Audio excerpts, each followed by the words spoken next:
আয়াস কই বাবা বাবা বাবা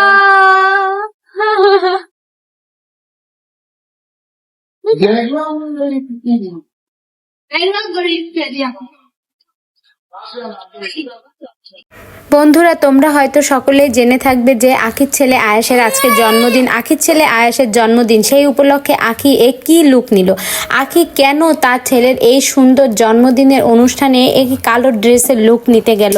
আখি তো অন্য অন্য বিভিন্ন ড্রেসও পরতে পারতো। আখি তো অনেক সময় অনেক ধরনের ব্রাইডাল শ্যুট করে, অনেক ধরনের শাড়ি শ্যুট করে। তো আখি কেন আজ আয়াসের জন্মদিন এই রকম একটা সুন্দর দিনে কেন কালো ড্রেসের লুক নিতে গেল?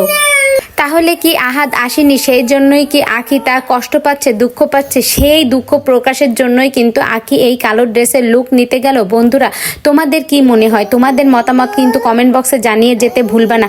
দেখো আখি কিন্তু কত কত আয়োজন করছে, এত আয়োজনের মধ্যে আখি একটা সুন্দর ড্রেস নিয়ে আসবে, কিন্তু না, আখি দেখো কালো একটা ড্রেসের লুক নিল। তো আমার কাছে কেন যেন মনে হচ্ছে আখি খুবই মনে মনে অনেক কষ্ট পাচ্ছে। তাছাড়া আখি কিন্তু তার ভেরিফাইড পেজে যে পোস্টটি করেছে সেটি কিন্তু তার মনের কথা সে ওখানে ক্লিয়ার করে দিয়েছে। তো আখি অবশ্যই অবশ্যই কষ্ট পাচ্ছে, কারণ বাচ্চার বাবা তো আছেই, সে তারপরেও যেন কেন নেই। তো এই কষ্ট রাখার জায়গা থাকে না আসলে, এটা ঠিক। তো বন্ধুরা কি আর বলবো, আহাদের আসা উচিত ছিল।